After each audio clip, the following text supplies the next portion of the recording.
Have you ever wanted to start a podcast? Spotify's got a platform that lets you make one super easily and then distribute it everywhere and even earn money doing what you love.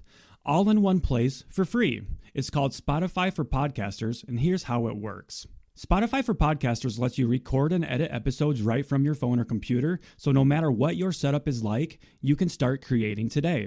Then you can distribute your podcast to Spotify and everywhere else podcasts are heard. Now, what's really cool is video podcasts are also now available on Spotify. And if you want to be taken seriously on social media, you need to have a video presence. And what better way to do that by connecting with people via your video episodes? With Spotify for Podcasters, you can earn money in a variety of ways, including ads and podcast subscriptions. And best of all, it's all totally free with no catch whatsoever. And ever since we discovered Spotify for Podcasters here on Cut the Crap with Beth and Matt, we are easily releasing new episodes and distributing them to multiple platforms, and it's never been easier. We highly recommend you give it a try. You can download the Spotify for Podcasters app or go to www.spotify.com/podcasters to get started. If you do not enjoy this thing that you're doing, you're just not going to want to stay with it. Yeah, and absolutely. so even if you don't like strength training in the beginning, you will. Like, I will guarantee almost 100% of the people, if they started a strength training program and actually stuck with it for like 4 to 6 weeks, they would enjoy it. And then it would just be a part of their life, right? But then the other stuff, like, I hate spin class, you guys. I would never go to a bar class, but people love it. And I'm like, do that on your other days, like, go to your HIIT class if you want, because you enjoy it. And like you said, you don't have to do strength training 5 days a week. You just 2 days a week, and then do your other fun bar and Pilates and spin shit the other day. Yeah. Welcome to Cut the Crap with Beth and Matt, the world's #1 no bullshit health and fitness podcast. Are you ready to cut the crap with your diet and exercise, get strong as fuck, and build a healthy relationship with food? Then you've come to the right place. Let's go. If you'd like to support us in the podcast, join our Patreon, where you get exclusive content, which consists of monthly workouts you can do at home or at the gym, monthly challenges that are either strength, habit, or mindset based, and access to over 100 plus low-calorie, high-protein, family-friendly meals. These are all designed by a professional chef who is certified in nutrition. These recipes are already in MyFitnessPal for easy fucking tracking. New recipes are also added each week. We believe that fitness is for everyone, so this is our way of getting you started on your health and fitness journey at a price most everyone can afford. So what the fuck are you waiting for? We'll see you in the Patreon. All right, we are here with Tara Laferrara. Did I get that name right? You did. I always struggle with your last name. It's a tongue twister for me. It is, yeah. It just rhymes. It just goes. It It's does. like Tara Laferrara. Tara Laferrara, yeah. So excited to chat with you today. Yeah, thanks so much for having me. Yeah. Absolutely. So we, I think, connected Instagram, TikTok, one of those social media platforms. And I just love the message that you give out there, that you promote, especially about strength training and as it pertains to women and everything, because there's a lot of bullshit out there around strength training for women and just strength training in general. Yeah. Oh my gosh. Yeah. And I feel like every time I talk about it, I'm like, oh, maybe it's kind of going away. It's a little bit less, but no, it's still there. Oh yeah. For sure. Now, before we get into all that, I would like to give you the opportunity to introduce yourself to our audience. Give a little, your little 30-second spiel if you have one. Let's try and make it 30 seconds. Or make it as long as you like. You could take as long as you want. There are no rules. I was an athlete growing up. I grew up with 3 brothers. I was the fastest and strongest in the family. Still am. Thanks so much.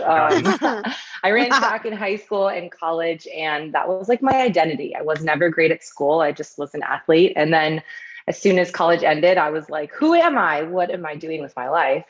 And I started running long distance. Didn't really like it. I was a sprinter. I just started doing anything that I knew. And then a friend of mine asked me to go do a boot camp at a park. That's really when I got into fitness. I had been putting it off for weeks and weeks and weeks. And I was like, I'm going to go. And I was like, this is awesome. It was competitive, super fun, very supportive. And about 6 months later, I got my group fitness instructor cert. And then it's been 10 years since then. I've been co-owner of a gym. I've had an online business for 5 years. I have all sorts of certifications in kettlebells, mobility, strength training, yoga. And now it's like, I feel like I'm put on this planet to help people understand how beneficial strength training is and how much it can change your mindset, especially for women. Yeah, I love that. So you said you're the fastest and strongest in the family. How many brothers do you have? I have 3 brothers, 2 older, 1 younger. Do they take that as a personal challenge when you say that? Or are they just like, no, it's true? No, it's funny. I love the gym. I love to work out. I'm sure you guys do too. Just fitness is in our blood. It's not in my brothers at all. Like my 2 older brothers, I'm like, have you ever stepped foot in a gym? Like they never went to mine when I was in Denver and co-owned a studio. Like they never even went in it. So yeah, no, it's just been me. And you've done a variety of different things, obviously, in the industry, from owning a gym, which is incredible. Was that in Denver that you owned a gym, or are you still a partial owner of that gym, or? No longer. Nope. I'm in Austin, Texas now. I've been here about a year. I lived in Denver most of my life, and I was there for about 3 years at that gym. That gym's still running. It's awesome. It's still in Denver, but I'm do everything online now. Nice. Yeah. What made you move to Austin? Lived in Denver for a long time. I was done with the snow. I know you guys are East Coast and are probably getting the cold already. And I love it in the fall. Like that's the one thing I miss right now. Today it's going to be 95 degrees, you guys. 95. But we were like, let's try somewhere warm. Let's try somewhere different. And it has a very similar vibe to Denver, but it's just warm and people are super friendly. Yeah, I love Austin. I was just there in July. Yeah, so fun. Yeah. And the food is amazing. Oh my God, the food. So good. Such good food. Have you been to Valentina's Tex-Mex yet?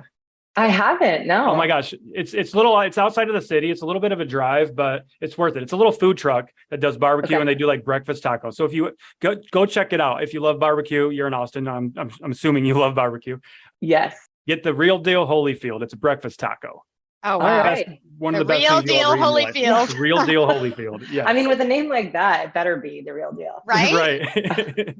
I tried Terry Black's and that was amazing. Yeah. Yes. Oh my God. Good. Oh my God. The 2 that I really enjoy are La Barbecue and Franklin's, but the lines are like 2 hours. Yeah. You just have to. Good luck getting some. Yeah. Because they'll still out right away. But food trucks are awesome because you just like pop in, grab what you want and leave. And it's so good. Yeah. Best food ever right there in food trucks. I went to a country western bar there too. That was fucking cool as hell. They had food trucks outside. I don't remember the name of it. And there was like line dancing and they had the best live music. I'm like, this place rocks. Like it was probably straight up from like the 70s, with like the little red lights and. Yeah. And you're in Maine, right, Beth? Yeah.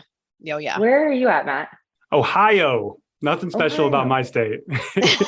You know that there's one thing about Ohio that I've been wanting to go to is the amusement park there. What is that Cedar one called? Point. Yes. What is it called, Matt? America's roller coaster is what they call it. Really? It's got some of the best roller coasters in the world, honestly. I'm an adrenaline junkie and I've been thinking about going there for a really long time, but do it. I just what else do you do in Ohio? Matt's an adrenaline junkie absolutely as well. He just went whitewater rafting and then you've been skydiving and what's next, Matt? Right?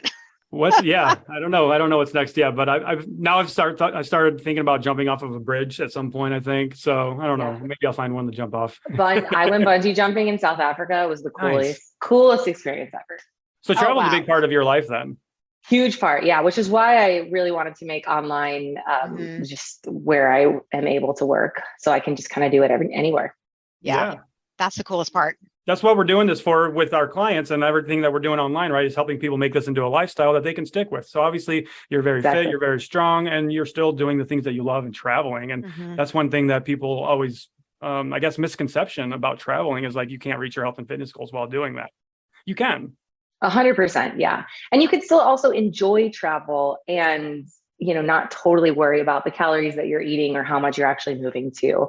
I really try and give people a mindset of like, life is about balance. It's not black and white. It's not good or bad. It's like, if we want to be sustainable and keep this long term, we have to live in the gray. And sometimes that includes both sides. But the more you put like a restriction on something, especially when you're traveling, the less likely you are to enjoy that experience. Totally. Yeah. Totally. Absolutely. What do you feel is the biggest struggle for women to actually even get started in strength training? Yeah, I think it's kind of twofold. The first is like the person that has done the cardio, the hits, the stuff like that in the past. And strength is a different mindset. It's longer rest periods. It's not as intense. It's way less exercises. So they're like, well, I can't rest. Like I need to just be doing there. I'm going to do jumping jacks in between my deadlifts. I'm like, what are you doing? But that mindset shift is tough. Like it's a big shift of energy and like doing something totally different to see that process or progress over time. It just takes a long time. So there's that person that's like the cardio person that has worked out a lot in the past. And then there's a person that maybe just doesn't understand much about strength training. And so it can be very intimidating and can be a place of, I'm scared I'm going to get injured. I'm scared I'm going to get hurt. What am I doing? Why am I doing this? They just don't really understand it as well. And I think there's so much knowledge out there and so much information that it can be very overwhelming. And so finding people like myself or you guys to go to for advice is awesome, because we're out there, trying to put out the good information, but of course there's a million other people that are trying to fill their feeds too. Yeah. Cardio. And that's a very common misconception with especially women, right? Is just being stuck in that cardio mindset and constantly chasing that elevated heart rate and doing jumping jacks in between sets. Like that's something that I'll come across a lot with my clients is I'll find out that they've been doing cardio in between their sets. I'm like, I didn't set it up that way. Like, so I have to ask them, why are you doing this? I just didn't feel like I was working hard enough. Essentially what it comes down to. Yeah. Or they're wanting more, there's not enough. It's like, okay. Exactly. Less is more, especially when it comes to strength training. Oh my gosh. Yes. And I can resonate with that though. I used to do hits 5-6 times a week. I'd go in there and be like, I want to get sore. I want to be exhausted. And I'm competing with the next person, even though they don't even know it. Like I'm just an athlete in my blood. I'm like, yeah. And so going to like from 60 minutes of hit to like 4 exercises where I take half the time as rest. I'm like, what is the difference here? Like, I don't get it. But really being able to trust the process and see that progress and like see progressive overload and getting stronger is so important. It's just, again, people want fast things. They want instant gratification. Yeah. So let's talk about progressive overload. Would you like to explain to our listeners, like what exactly is progressive overload? Because I think, like you said, people are doing HIIT and they want all these different workouts all the time, not realizing when you're giving them 4 strength workout or 4 workout, exercises to do for the whole entire month. They're like, what? I'm not switching every other day? Yeah. Okay. So progressive overload can be a lot of things. It can be you're just getting stronger over time, which means you're adding more weight and seeing that weight increase on the bar or the dumbbells that you use. You can also, progressive overload can include increasing depth. So, your squat getting deeper. Maybe you hit a new variation of a movement. Maybe you hit a pistol squat or a higher step up. That can be progressive overload.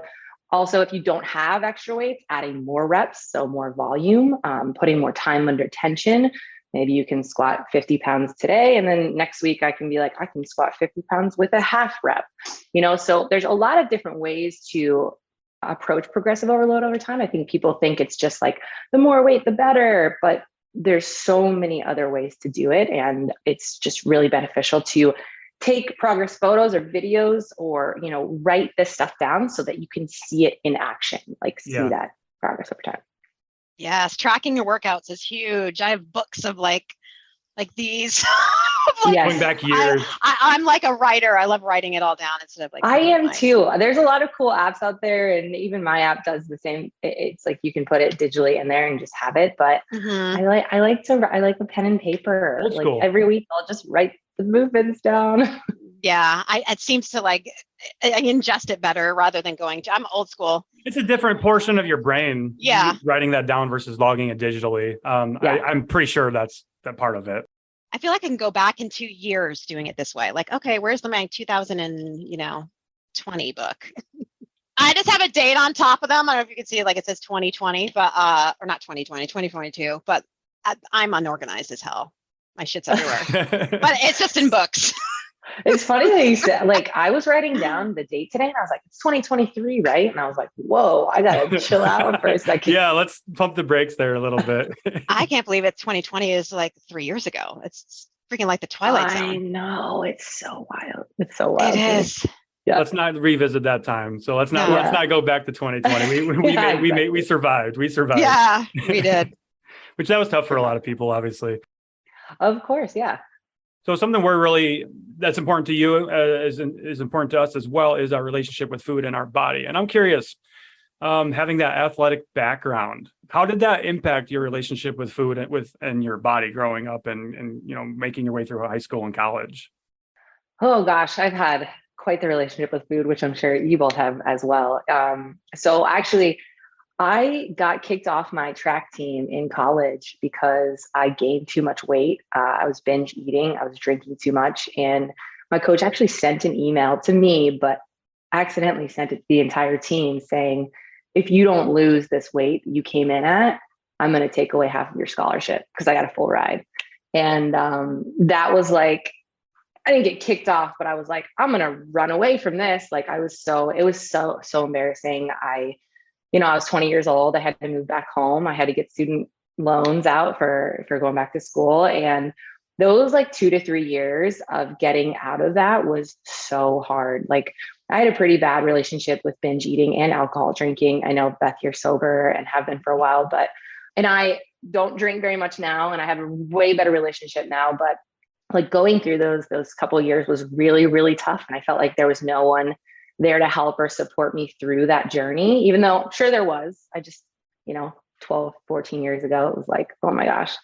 And yeah, it was tough. You think your media and society, and my mom used to tell me and my coach used to tell me to lose weight or be smaller. And I've always been this like more muscular build and have always had a little bit more weight on my body. And so I always thought food was such an enemy. It was like out to get me. That was the thing that just was really tough. But years now down the road, I eat intuitively. I don't really track anything besides protein. Sometimes if I want to gain more muscle, but it took years of kind of going through some really rough patches to get past that point. Mm-hmm. What was the turning point for you? How did you come out on the other side? Obviously it was a process and it didn't just happen overnight as with anything, but reflect on that a little bit. Oh my gosh. Yeah. I tried, the lemonade diet. I lasted about 2 days with that. I did I was on Nutrisystem. My parents sent me Nutrisystem at my dorm room in college, and then I would just binge eat at night. I tried, the 6 meals a day, chicken, broccoli, rice for about weeks at a time. Clean eating. There was all of the things that was, 12 years ago or so. And then it was like the turning point was really, I started going to that boot camp and everyone was super supportive and very just positive. And I was like, oh, these are the people I want to be around. Unfortunately, fitness people do like to drink a lot. So I did get into this bad drinking pattern with them, but at least kind of the food it would go away a little bit here and there. And then just like years of being like, okay with the food I was eating and not starving myself all day, which I'm sure you hear a lot with your clients. And then you just eat a bunch at night. And I think people still do this to this day, is like they won't eat all day and they'll just binge at night. And that's what I did for years. So giving myself more throughout the day and just fueling myself for my workouts better, all of those things really helped with it. Yeah. Yeah. More is better when it comes to food. Absolutely. Most of the time. A lot of people just want to eat those little tiny mini meals, like the little bird meals. And then by the evening, they're like, I just can't stop eating at night. I'm like, well, how was your day? Yes. Would you have a fucking smoothie and a salad? Like one of those salads with just lettuce and tomato for your lunch. Oh, and then, I had clients that would just be like, I'm just too busy, and just would drink coffee all day. And at 4 p.m., they're like, I'm ravenous. I'm like, of course you are. It's been all day. You've been working for 12 hours. Yeah. So like a lot of that though, unfortunately, I have some older clients that are just like stuck in their ways and they're like so stubborn with that. And I'm just like, you got to just introduce it a little bit more over time. Yeah. And I love what you're doing, Beth, with the candy challenge, because like giving yourself that little something makes the restriction or the guilt feel so much less, So I appreciate that. Oh, it's like exposure therapy, right? And just knowing that you can have it. I remember when I started it like 4 or 5 years ago, I still had a shitty relationship with food and I started the candy challenge and I was doing it. And people are asking me now if I'm going to do it. I'm like, no, actually that helped me heal my relationship with food. And right now I don't even want it. And that's kind of like where you want to get to. It's like, I know it's there. If I want it, I'll have it. Exactly. Yeah. And like you said, it probably took you years to like get to this point. Right. Yeah. But introducing it small, like you had, is like, I eat ice cream almost every night. People are like, oh my God, how do you do that? And it's like, well, because some days if I don't want it, I just don't eat it, not because I have to eat that candy bar, have to eat it, but it's just there and I make it available. Yes. Yeah. Yeah. It's an abundance mindset. Not a scarcity. Yep. Yeah. Exactly. Yeah. I think a lot of people sometimes will still say, I can't keep chips in the house. I can't keep this in the house. And it's like, well, you can. You just don't have like the discipline or the mindset to be able to not eat all of it. It also starts with saying that you stop saying that you can't do something. Change your mind. You're speaking it into existence when you say you can't do it. So yeah. And then that's still like another piece of can be diet culture. It's like, okay, well, you get out your chips and you pour in 6 chips and that's what you can have. And it's like, well, no one wants 6 fucking chips. Like I they know. just want, exactly. they want what they want. Chips and salsa. You're not going to eat just fucking 6 tortilla chips. I mean, absolutely not. Speaking of though, have you guys seen the TikTok video of the tortillas on a plate and it's 30 tortillas? And then he's like, I don't know, why are you giving me 30 tortillas? And he was like, oh, okay. Well, is this better? And it's just the 30 tortillas just cut in chips and fried. And he's like, oh yeah, this is great. I'm just them. Because it's like, you don't even Same think thing. about yeah. I haven't seen that. I haven't seen that yet. Do you know who made that video? I don't know. I think it's been reposted a couple of times, but now it's like every time I'm at a Mexican restaurant, I think of the chips. I'm like, I'm literally just eating tortillas right now. Yeah. Totally. Deep fried. Yep. I'll eat them all day long. I love them. I want to go back to what you said about the coffee thing, because coffee is not a meal, as we all know. But people just drink coffee until noon or the evening time. And really, I don't think people realize that caffeine, doesn't give that hunger signal to you. It masks that hunger signal. So you could physically be hungry, but because you're just jacked up, putting in all this caffeine into your body, you're just not aware of that hunger signal anymore. Yes, for sure. And I think like it's funny. I saw my mom this weekend. And I was like, Mom, are you going to drink any water this morning? She's like, I had coffee. There's water in coffee. And I was like, Ma, come on. Like, you got to have both. People just like, it's such a suppressive, like you're not hungry, you're not thirsty. It's like when people used to chew gum instead of eat. It's just another thing that's like trying to, make you eat less when really you got to eat something with it. It's got to be a part of your lifestyle, but until you drink water before you drink your coffee too. Is that what just start while your coffee's brewing, just drink a little glass of water, hydrate and get started with the day.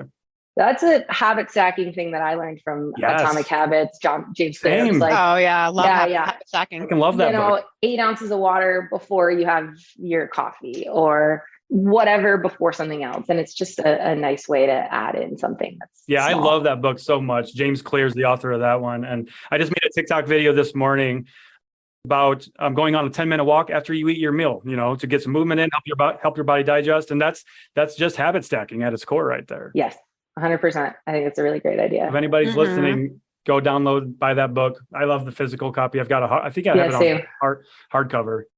We've probably talked about it on this podcast before. I can't recall, but probably. Okay. So strength training. I would love if you could give us an elevator pitch for why women should start strength training. I feel like it's funny. I feel like I post the same stuff all the time because that's what I believe in and that's what I want people to hear. But if you want to sleep better, if you want more energy, if you want to feel good going into perimenopause, menopausal age, if you want to feel more confident, if you want to up your sex drive, if you want to just feel better in general, do strength training. Like, I just can't say that enough. I mean, everyone needs to do it. And it doesn't matter how old you are. And it doesn't matter what level you're at, because a squat is still a squat, whether it's your body weight or you have 300 pounds on a bar. Everyone has to start somewhere. But once people see it, again, trusting the process, once people start, it's like you don't want to stop. And that's where like in a little addiction mindset could be good when it comes to strength training. Yeah, totally.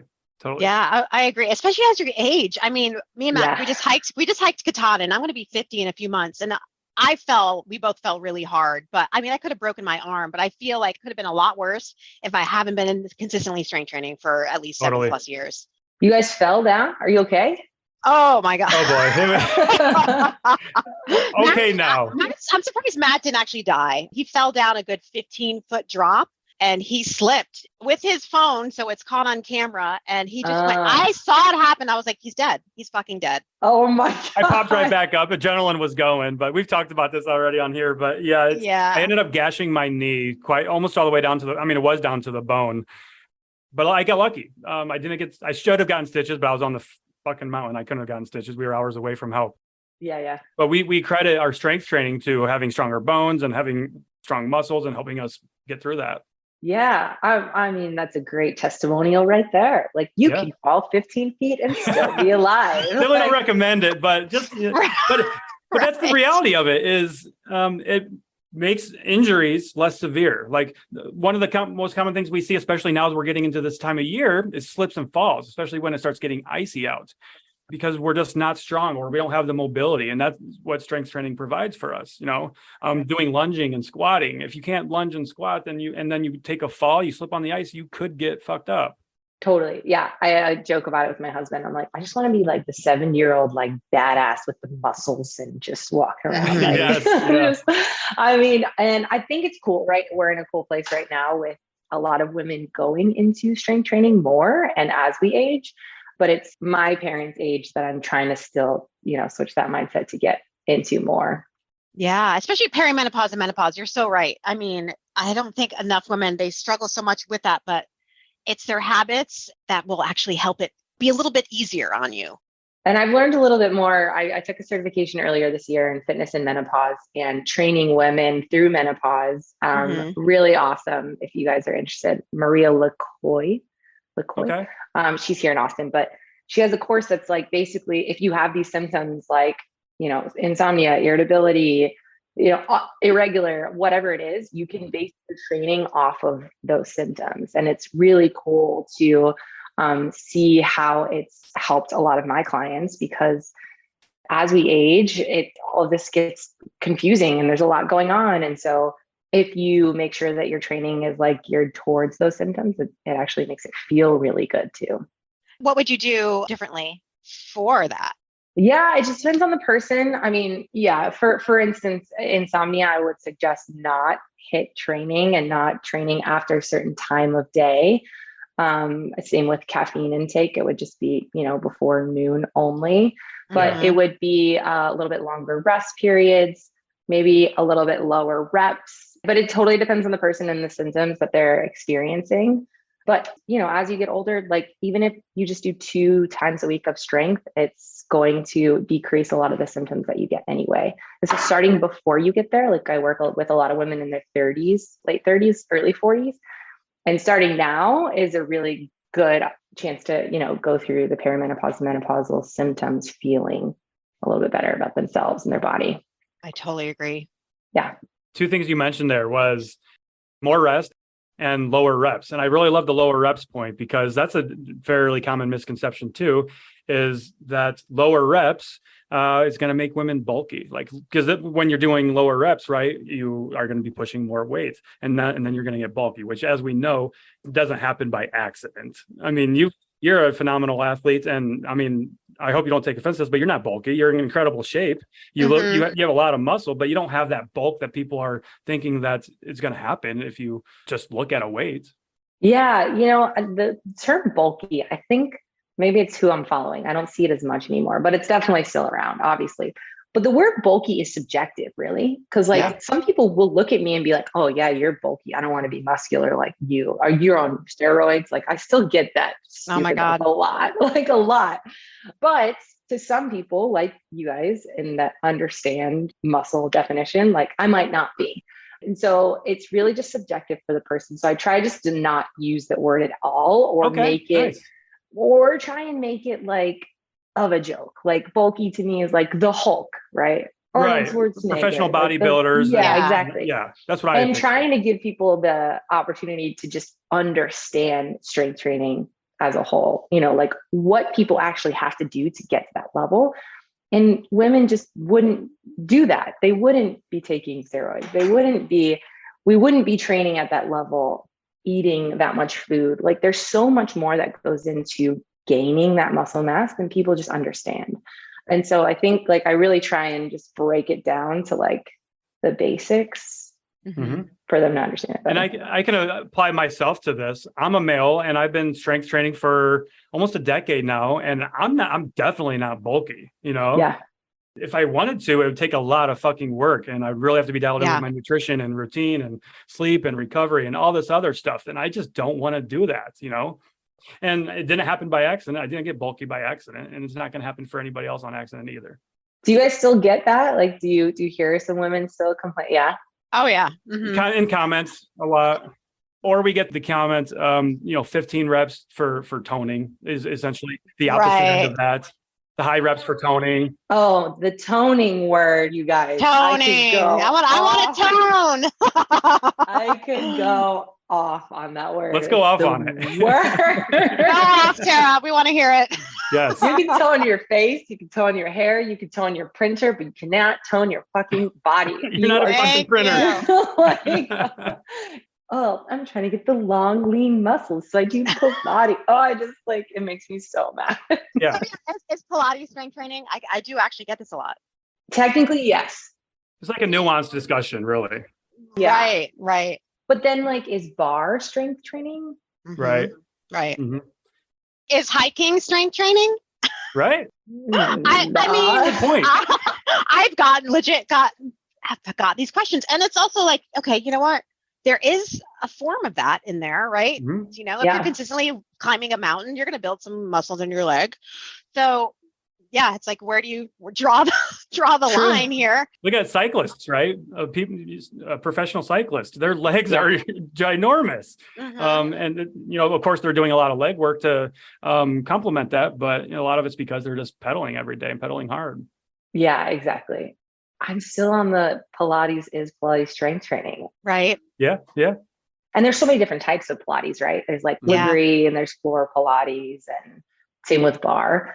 But I feel because you're just doing a million reps or you're, holding a certain position, that could be is yoga strength training. Right. And it's all based off body weight too. Yeah. I mean, unless you're on the Liguri and you have, the cable resistance. Mm-hmm. Yeah. I don't know. I don't think you can give just a flat answer for that. Yeah. People don't like when we can't give them straight answers, though. or they're looking for a reason not to strength train, so they're actually going to other things. Be like, well, I want to do that. Is that strength training? Yeah, and I am fine with people doing what they enjoy. Right? I'm very much a person.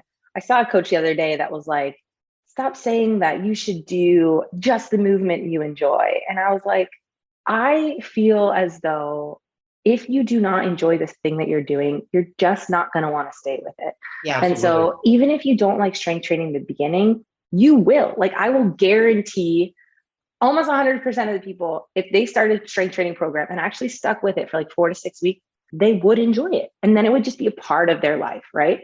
But then the other stuff, I hate spin class, you guys. I would never go to a bar class, but people love it. And I'm do that on your other days, go to your HIIT class if you want, because you enjoy it, but also do this other stuff too. Yeah. And you said, you don't have to do strength training 5 days a week. You just 2 days a week and then do your other fun bar and Pilates and spin shit the other day. Yeah. Spin shit. My nightmare is a soul cycle class. I'm oh my God, please don't. It's like a fucking disco in there. Yeah. Dark and the lights are going fucking boom, boom. But people like it and they should keep doing what they like. Yes, absolutely. Yeah. So with strength training, then what is a good way that if somebody's interested in strength training, what would you recommend to them to get started with strength training? Okay. So I'm going to give the most basic understanding of anyone that can do a strength training program right now. Cause I literally just wrote it for my mom, 65. Perfect. 5 categories. You've got front of legs, you got back of legs, you got your push, you have your pull, and you have your core. So literally you could just do 5 movements in those categories twice a week. And that could be a great start. So a squat, a hinge, a push-up, a pull-up, and some sort of core exercise. Dead bug, a bird dog, something like that. I love those. Do the sets and the reps matter? Not necessarily. 2 to 3 sets, 8 to 10 reps. Once that feels good, maybe add a little bit of weight to it. Maybe switch up the rep range. But do that 2 times a week. Just switch up the exercise for that second time a week. Do it for 4 to 6 weeks. And if you're like, oh, this feels easy, okay, cool. Let's see you increase your depth. Let's see you get from your push up from a counter. Okay, move down to a chair, move down to a couch. I think like people just think it has to be so complicated and confusing and barbells and gym and all the stuff. But it's like, if you just start from there, you'll want to increase, you'll want more knowledge, and you'll want to get stronger. But fitness isn't really that hard in the grand scheme of things. And we're all trainers. We're not reinventing the wheel. We're all writing programming. I mean, I could talk about the benefits of strength training until I'm blue in the face, but like, if you don't just start with those 2 workouts a week, you'll never get to the barbell or the gym or anything else. You have to get started. You just got to start. And I think people don't realize that we all started from somewhere. Like you said, you started boot camp in a park. I started doing HIIT workouts at a fucking playground. You know, you just do. And then it morphs as you like grow and change with your fitness. Yes. And your life, you know, things evolve and change. Like I don't know, Beth, if you still do the HIIT workouts, but it's like, I don't really do them at all anymore because that was a part of my life then. And now it's not. I used to do yoga 3-4 times a week because I was a yoga instructor. Now I'm like, that's not really my thing right now. And that's okay. But in the grand scheme of things, the squat, hinge, push, pull, core has been the same for the past 15 years. It's just in different variations or how I've done it.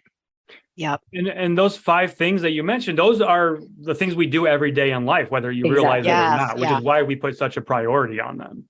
Yes. Yeah. I mean, it's like, sit down in your chair, get up, go to the toilet. I know you're scrolling on your phone, like get up, feel how that feels, you know? That's a like squat. Every little thing we do is already fitness. It's just having the correct form and technique in mind so that when you do it in real life, you don't get injured. You feel stronger in the move, putting your suitcase up in the airplane, you know, like all those exercises are just functionally what you do in a normal life.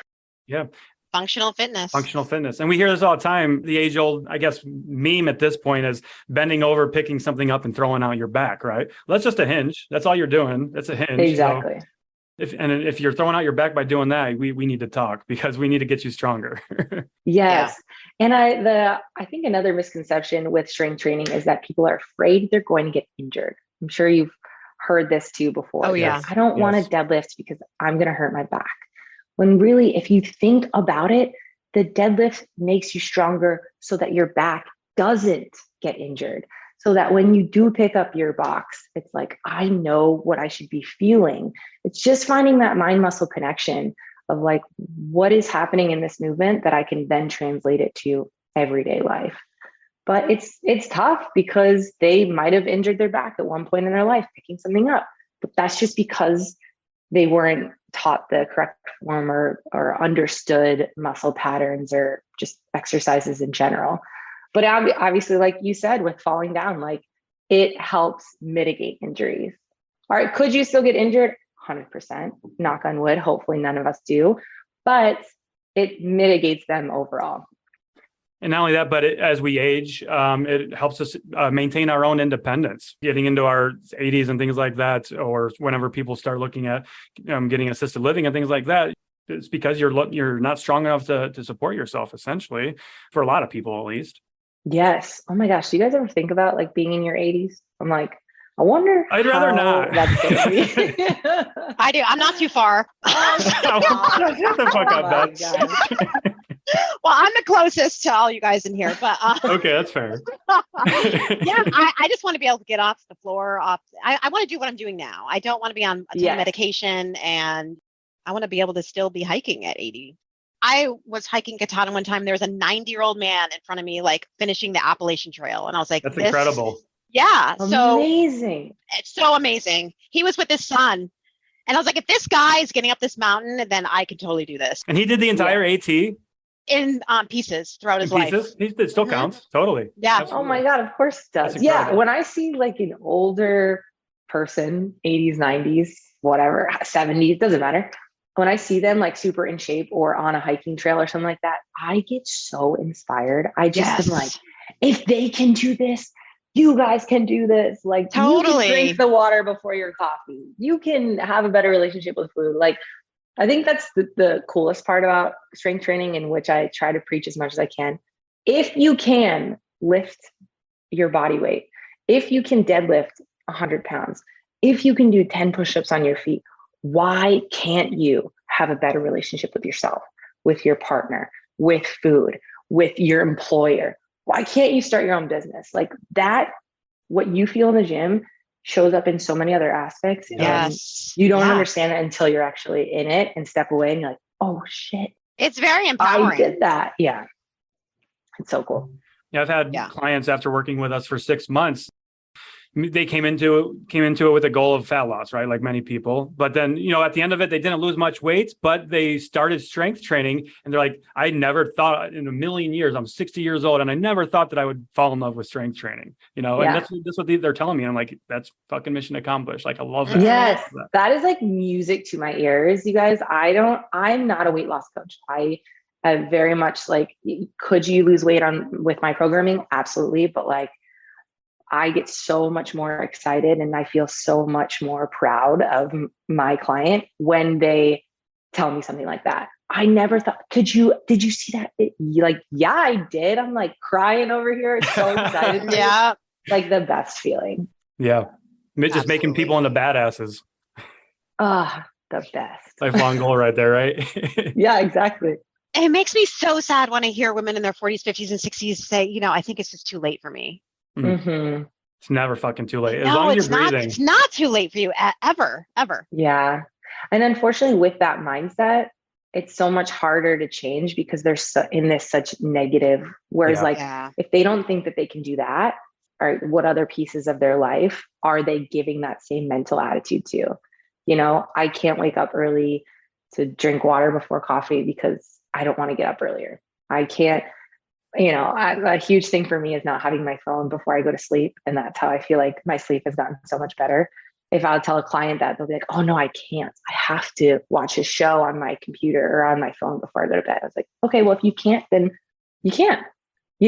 I'm not here to change your mind. You've got to really want to make that flip of the switch to be able to have that.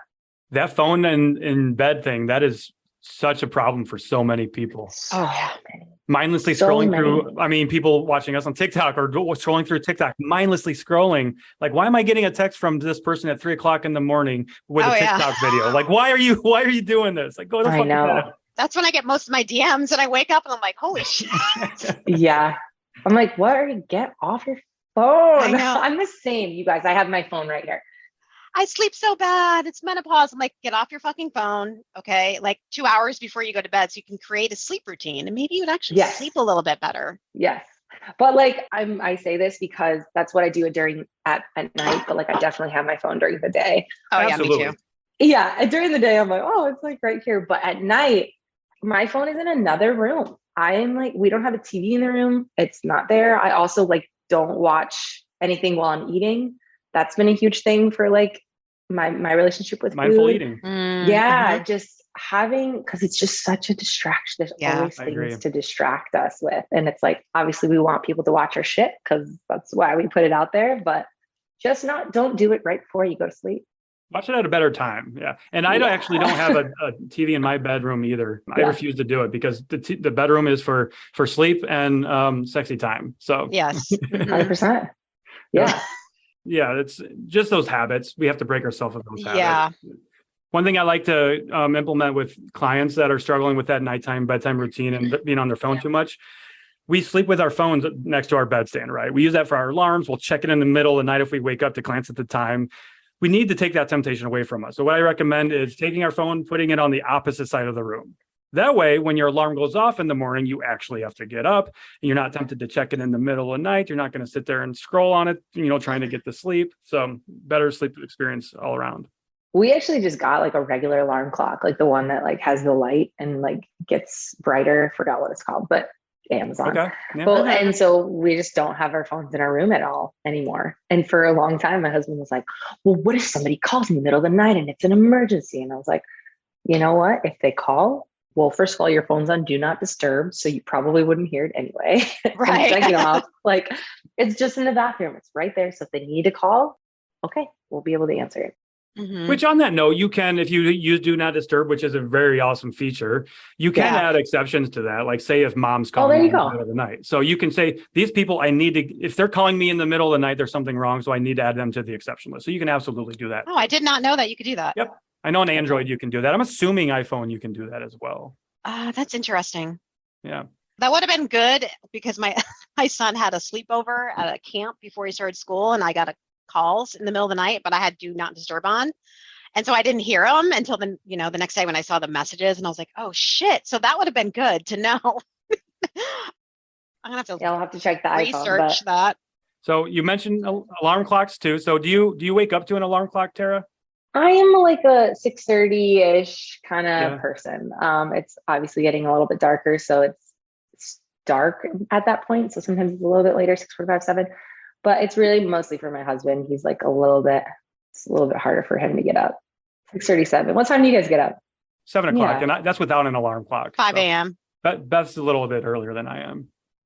Yeah, that's early. Do you use an alarm clock, or is it your body just like 5 a.m. This is it, let's go? I have to use an alarm clock because it's an iffy situation. Because I get to the gym I have to pick someone up to go to the gym at 6. So I'm like, I better set it just in case. Don't want to let them down. That accountability. Yeah. There you go. Yeah. We have the garage gym now, so I can just go downstairs and start working out, which is really nice. But that makes it, sometimes it's like, oh, I'll just get there like 7, 8 o'clock. And it's like a little bit slower than having someone to meet up with and take them to the gym. Mm-hmm. Totally. Yeah. Totally. Yeah. I have a basement gym, but I was doing TikToking and everything else besides working out. So I'm like, I need to get a fucking gym membership. I need to like meet someone there. It's hard. Yeah, it is. It's a lot of discipline to do what we do, because that temptation is always there to be mindlessly scrolling social media. So we can definitely resonate with how our clients and people listening can do that. It's easy for us to fall into that habit. Oh my gosh, of course. And then all of a sudden you guys think of like content ideas as you're lifting, and you're like, oh, just like film this real quick. And I'm like, this is like literally a part of my set. Everyone's like, too much rest. And I'm like, meanwhile, I just rested for 5 minutes in between my set because I'm trying to film something while I'm like, you gotta just. Right. Those 3 to 5 minute rests. I love your videos with the wigs and the 80s outfits and all that fun stuff. Oh yeah. I love to dress up. Halloween is my favorite. Very excited to wear all the costumes here pretty soon. Are you doing anything fun for Halloween? We're going to have a little game night at the house. So just a few friends over and just dress up and try to get some more Halloween decorations. There you go. Pretty low key. What are you going to be? Well, I've got a couple different costumes, but I always do like characters of a show or like a cartoon or something. Like last year we were Ted Lasso and I was Coach Beard. I don't know if you watched Ted Lasso. Mm-mm. Oh my God. No. Such a great show. But like this closet I said is like random stuff. Half of it is Halloween costumes. Oh, I love that. I've got a lot of things. So I want to go back to strength training really quickly before we run out of time. This is a stupid question that I thought to myself before we hopped on here. What would be your recommendation to women that want to build up like that juicy booty? Because that's a common thing too, right? And I know you know how to do it. Oh, yeah, I do. Yeah. So, okay. Are these like, I've got some follow-up questions. Are they already lifting? Go the route of no experience with lifting. Obviously, time's going to be a big factor there. Yeah. Yeah. I would say like start with like a full body program, 2 or 3 times a week, but focus on 2 glute exercises like each of those days. So we want to do some sort of bridge hip thrust kind of motion. We want to do some little lateral movement like abductions or squat walks or something like that, lateral lifts, cable lifts, and then some sort of hinge pattern. So like an RDL or single leg deadlift, potentially adding in a lunge, like a Bulgarian split squat is like my absolute favorite glute exercise. Oh, you love that, don't you? It'll set you on fire. It's so funny because people hate it. They're like, oh, this is the worst. It's literally one of my favorite exercises. Oh, you actually love it. It's like a love-hate relationship. Like I love the benefits, but I hate the feeling of it. So I love it. I love it. Love it. So a huge fan of that. Like anything single-sided is really great. A high step up, a single leg deadlift, the Bulgarian split squat, reverse lunge, deficit reverse lunge, curtsy lunge, stuff like that. It's really good. And probably like at least 2 to 3 times a week. adding in just 2 extra exercises and your full body days, I think would be a really great thing. But also focusing on that progressive overload, working on it 4 weeks, following that scale of trying to get stronger and heavier over time or increasing volume. And then practice patience and focus on protein intake.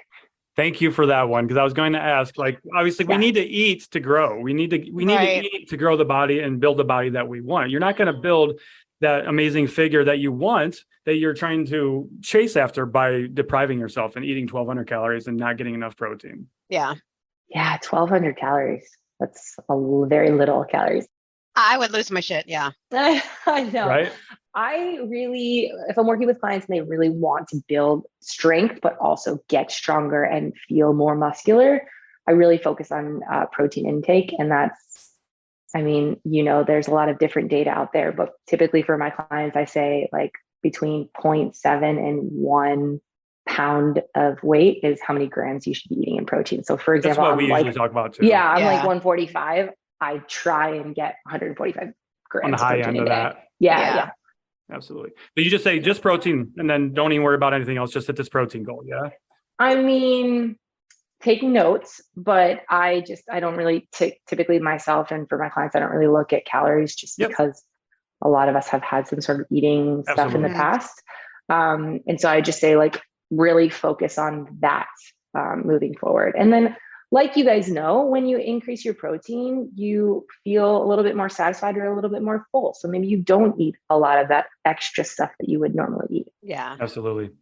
I feel like so many people are afraid of protein, or not afraid of protein, or they struggle so much with it. They're afraid of carbs, I mean, but they don't know how to get enough protein, right? They're like, well, your body will only utilize 25 grams per meal. It's like, no, there's so much BS out there, you guys. If people just really understood how amazing you feel when you actually eat more protein, and that your sugar cravings may actually diminish because you're getting adequate protein. It's like literally an essential macronutrient.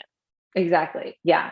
But there's so much confusion out there. People are like, don't eat too much and then don't eat too little. And then what do I actually do? And it's just like, if you give them like the most basic number, or maybe they say, okay, I want to focus on my protein, but I know I probably only need like 50 grams. I'd be like, well, I'm not going to give you 140 grams. Like that's ridiculous. Yeah. So for the next couple of weeks, you can, add in 10 grams and maybe your average goes to 60 the next week. And maybe it's like 70 the next week. It's like, people want this, like, what do I do? Right. We just talked about that last week. Yes. Or they think protein is just meat. There's so much more than just meat. Yeah. Well, I don't want to eat meat all day. No one's telling you. You don't have to. All day. All day. And also there's so much protein in probably a lot of the stuff they're eating. If you eat fish, if you already eat chicken, like there's so much in that. It's like most of the time people just don't know how to measure or like see how much is actually in it. Like they don't know that, this equals 5 grams of protein already. Mm-hmm. But it's just about taking that data so that they can understand it better. And so that moving forward, they won't have to weigh everything, or they won't have to, track exactly where this protein is coming from, because then it just becomes an atomic habit. Right. Yeah. And I don't track anything. I haven't tracked in a couple of years protein, calories or anything. I've actually been mindful eating for a while now. So I'm right aligned with you there, Tara. I love that. Yeah. And it's like, as a society, we're afraid of carbs, but we're not eating protein. So it's like Beth says in her videos, what the fuck are you eating? Yeah. Yeah. What are they eating, Beth? Yeah. I don't fucking know. A lot of peanut butter and nuts, probably. That's where the peanut butter thing. Yeah. I do love peanut butter. I love peanut butter. I have butter. peanut butter every day. I love peanut butter. Ooh, crunchy or creamy? Creamy. I'm a creamy. Creamy? I love both, but crunchy will always have a place in my heart. I agree. I do love some crunchy, but okay, you guys have Trader Joe's by you? I'm sure you do, or heard of it at least. It's a little bit. It's like an hour and a half drive for me, actually. Mine's an hour and a half away too. Yeah. Oh, it's far. Okay, so Trader Joe's has this cookie butter. Yes. Oh fuck. It's yeah. Yes. So back in my past binge eating days, I had an entire tub of that. Terrible for like 3 days afterwards, and I can't even touch it now. I'm like, I don't want anything to do with it. How did you feel after that? Oh my God, it was terrible. But now that I have this better relationship with food, I'm like, okay, there's, sunflower butter. I could try granola butter is this new thing. Like there's so many other things out there. I can relate to that in a certain way. So going back to like our drinking days, heavy party days, I'm sure a lot of people have a story behind their own alcohol that they can't drink anymore. But for me, it was Southern Comfort for me. Like I drank that. I drank like an entire handle of that when I was like 17 years old to myself and ruined that. Yeah. I mean, when I say I was an asshole idiot back in the day with drinking, I was. Yeah, same. So it ruined it for me. That stuff is so sweet. Oh, right. It was my awful. brother used to drink SoCo and lime all the time. SoCo lime. Yeah. Just gross. But anyways. Holy shit. We just went through an hour with you, Tara. Like, I know. Where did time go? That was so fun, you guys. Thank you so much for having me. So much fun. Absolutely. Thank you for being here. Before we go, we would love if you could, promote yourself. Tell people where to find you. Do you have anything, resources or programs or anything that you want to promote here? Yeah, so I'm Tara Laferrara on everything. Instagram, TikTok is where you see me a lot more than any place else, but also YouTube, Pinterest, Facebook, all the things. I have a strength program that's basically beginner to intermediate right underneath your belts, basically in 6 weeks. I also have a TL Method, which is my monthly subscription-based program. And I also work with one-on-one clients and to create custom programming for them as well.